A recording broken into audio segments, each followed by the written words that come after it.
মুক্তা আমার কথা শুনে চোখ লাল করে আমার দিকে তাকিয়ে বলল, আমি একটা কথা জানি যে সবাই দিনে দিনে পরিবর্তন হয়, কিন্তু তুমি এতটা পরিবর্তন কিভাবে হলে, তাও হঠাৎ করে?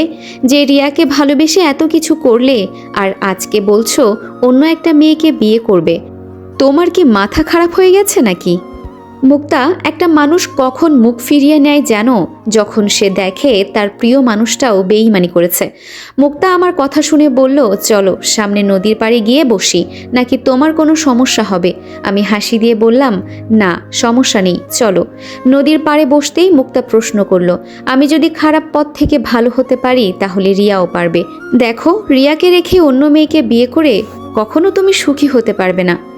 বাবা, যে মেয়েকে মারার জন্য দিন রাত তার পিছনে পড়ে থাকতে, আজকে তার সম্পর্কে এত ভালো কথা কিভাবে বলছো?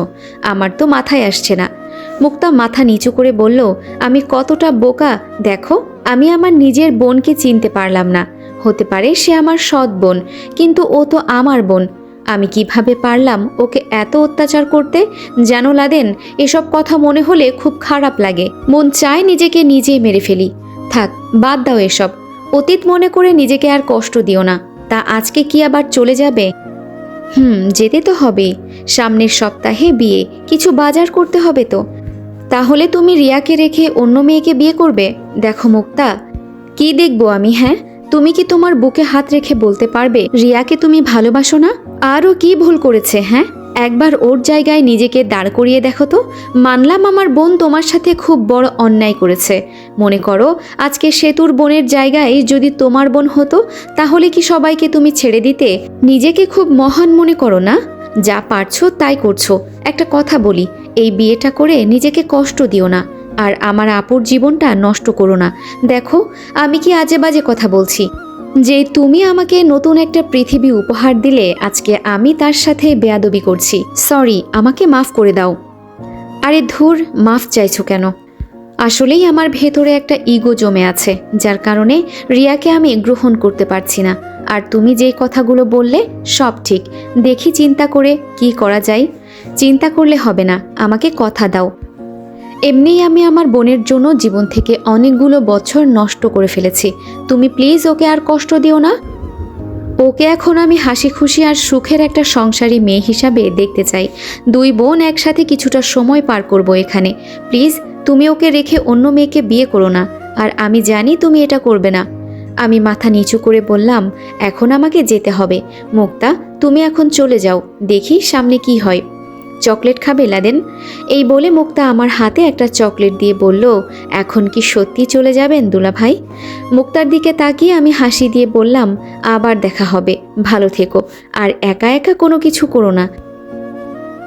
আবার নতুন কোনো ঝামেলা করে আমাকে আবার বিপদে ফেলবে না।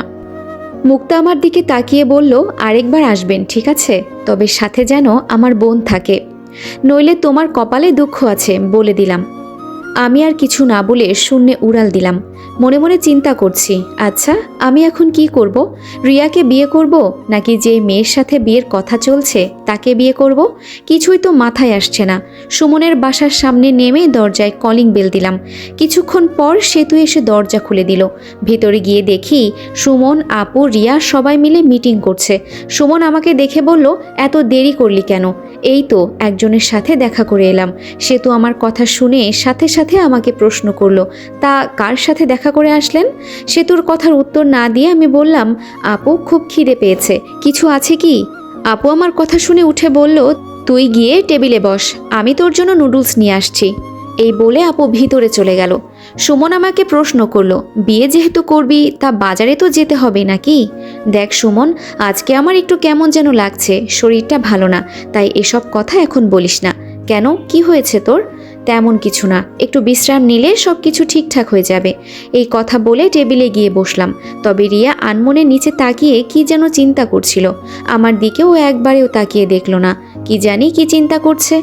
আপু খাবার দিয়ে আমার পাশে বসে বলল, লাদেন, রিয়া চলে যেতে চাইছে, তবে আমি ওকে যেতে দিচ্ছি না। আজকে তোকে সত্যি একটা কথা বলি, আমি রিয়াকে এখানে আনি নাই, ও তোর খোঁজে নিজে এখানে চলে এসেছে। ওর হাবভাব আমার কাছে ভালো লাগছে না, কখন যে কি করে বসে হিসাব নেই। রিয়া যখন থেকে শুনেছে সামনের সপ্তাহে তোর বিয়ে, তখন থেকে কেমন যেন চুপচাপ হয়ে গেছে। একটাও কথা বলে না। এই জন্য সেতু বলছে চলে যেতে, কিন্তু আমি দিতে চাচ্ছি না। আপু, আজকে আমাকে আর এসব কথা বলিস না। আমি আর এসব নিয়ে ভাবতে পারছি না। এক কাজ কর, আমার আম্মুর মতো আমাকেও তোরা সবাই মিলে মেরে ফেল। আমার জন্যই তো এত কিছু হচ্ছে না। ঠিক আছে, আমাকে তোরা সবাই মেরে শান্ত করে ফেল, তাহলেই আর কাউকে মরতে হবে না, আর আমার জন্য কেউ চিন্তা করবে না। আপু খাবারের প্লেটটা আমার সামনে থেকে দূরে নিয়ে বলল, তুই আমাকে এসব কথা বলতে পারলি? চলে যা তুই, তোর মতো ভাই আমার দরকার নেই। সুমন তাড়াতাড়ি আমার কাছে এসে ওর বউকে জিজ্ঞাসা করলো, কি হয়েছে হঠাৎ, এত রেগে গেলে কেন? আপু কোনো কিছু না বলে কান্না করতে করতে উঠে চলে গেল। আমি সুমনকে বললাম, আপু একটু রাগ করেছে, দাঁড়া আমি রাগ কমিয়ে আসি। আপুর পেছনে পেছনে আমি কিচেন রুমে গিয়ে আপুর হাত ধরে বললাম, আরে বোকা বোন আমার, আমি তো তখন মজা করে এসব কথা বলেছি। কি করব বল, সবাই এক কথা বারবার বলে, আমার কি জীবন নেই বল? আমিও তো একটা মানুষ নাকি? তাও আপু কিছু বলছে না। এবার আমি বললাম, এখন কিন্তু আমি সত্যি সত্যি চলে যাব বলছি আপু। দেখ, তুই যদি এভাবে রাগ করে থাকিস তাহলে এই যে চলে গেলাম আমি। আপু সাথে সাথে আমাকে জড়িয়ে ধরে কিছুক্ষণ কান্না করলো। তারপর আমাকে ছেড়ে দিয়ে বলল, আর কখনো যদি এসব উল্টাপাল্টা কথা বলিস না, তোর খবর আছে। এখন গিয়ে খেয়ে নে। পারবো না, তুই খাইয়ে দে তাহলে খাবো। আপু হাসি দিয়ে বলল, চল। টেবিলে বসে আপু আমাকে খাইয়ে দিতে লাগলো। অন্যদিকে সেতু সুমনকে বলছে, ভাইয়া কালকে আপুকে নিয়ে চলে যাব। আমাদের রাজ্যে কিছু সমস্যা হয়েছে, এর জন্য আপুকে নিয়ে চলে যেতে হবে। সুমন সেতুকে আর কিছু বলে নাই। খেতে খেতে আমি সব কিছু শুনছি। আজকে এমনিতেই আমার শরীরটা একটু কেমন লাগছে, তাই আর কোনো কিছু চিন্তা করলাম না। বিছানায় শুয়ে ঘুম দিলাম। রাতে খাবার টেবিলে সুমন আমাকে সব কিছু বুঝিয়ে দিচ্ছে, বিয়েতে কি কি কিনতে হবে, আর আমি শুধু শুনছি। রিয়া অর্ধেক খাবার খেয়ে বলল, আমি আর খেতে পারবো না, আমার মাথাটা একটু ঘুরছে। সেতু, তুই একটু রুমে এসে আমার মাথাটা একটু হাতিয়ে দিয়ে যা তো। আপু উঠে মাথা ব্যথার একটা মলম সেতুর হাতে দিয়ে বলল, তুমি যাও, আমি আসছি। আপু আর সুমন আমাকে আর রিয়ার বিষয়ে কোনো কিছু বলে নাই। সুমনের সাথে আড্ডা দিতে দিতে অনেক রাত হয়ে গেল, তাই আর বেশি দেরি না করে রুমে গিয়ে ঘুম দিলাম। আজকে একেবারে 10টায় ঘুম থেকে উঠব, তাই চিন্তা করে ঘুম দিলাম। হঠাৎ ঘুমের ভেতর মনে হলো কে যেন আমার মাথার কাছে বসে কান্না করছে। হালকা করে চোখ খুলে দেখলাম রিয়া আমার মাথার কাছে বসে কান্না করছে, আর সেতু পাশে দাঁড়িয়ে বলছে, আপু চল, এত কান্না করিস না, ওর জন্য আর মায়া বাড়িয়ে কি লাভ হবে। রিয়া সেতুকে বলল, তুই বাহিরে গিয়ে দাঁড়া, আমি আসছি। মনে মনে বললাম, তার মানে আজকে রিয়া চলে যাবে। কিছুক্ষণ পর অনুভব করলাম আমার ঠোঁটে কে যেন কিস করলো, তবে আমার মুখের উপর পানির একটা ফোঁটা পড়ল। রিয়া হয়তো কান্না করছে। আজকে কেন জানি রিয়ার কান্না দেখে আমার আর সহ্য হচ্ছে না। রিয়া এবার আমার একটা হাত জড়িয়ে ধরে কান্না করতে করতে বলল, জীবনে একটাই প্রতিজ্ঞা করেছিলাম, আমাকে যে মুক্তার মায়াজাল থেকে বাঁচাতে পারবে আমি তাকেই জীবন সাথী করব। বিশ্বাস করো, তোমাকে আমি অনেক ভালোবাসি। ভেবেছ তোমার শরীরে মরিচের গুঁড়া দিয়ে আমি ভালো ছিলাম? আমি তো নিজের শরীর কেটে আমার শরীরে আমি মরিচের গুঁড়া দিয়েছি, তবে সেটা কাউকে দেখাই নাই। অনুভব করলাম ভালোবাসার মানুষের সাথে আমি এমনটা করেছি কিভাবে।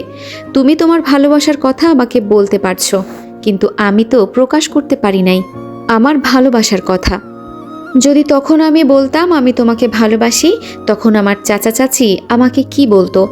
তুমি যেমন তোমার মাকে ভালোবাসো, আমিও তেমন আমার চাচা চাচিকে ভালোবাসি। থাক, এসব কথা বলে কি হবে? তুমি তো এখন মন ভরে ঘুমাচ্ছ, ঘুমাও আমার প্রিয় মানুষ। আমি দোয়া করি তুমি বিয়ে করে সুখে থাকো। চিন্তা করো না, তোমার বিয়ের দিন আমি সবার চাইতে সুন্দর একটা গিফট উপহার দিব। এটা হবে সবচেয়ে দামি গিফট, যেটা আজ পর্যন্ত কেউ জানে না। থাক, তোমাকে বলেই দিই, পরে যদি আমার গিফটটা নিয়ে আফসোস করো। তুমি যেদিন বিয়ে করবে সেই দিন আমার এই দেহ থেকে প্রাণ বেরিয়ে যাবে। এটাই হবে তোমার জন্য বেস্ট গিফট। তুমি খুব খুশি হবে, তাই না? তোমাকে কেউ বিরক্ত করবে না। হঠাৎ করে রিয়া আমার কপালে আবার একটা চুমু দিয়ে বলতে লাগলো, জান লাদেন, আমার জীবন থেকে অনেকগুলো বছর হারিয়ে গেছে। ভেবেছিলাম তোমাকে বিয়ে করে আবার সেই অতীতগুলো মুছে নতুন করে বাঁচতে শিখব, কিন্তু তা আর হলো না।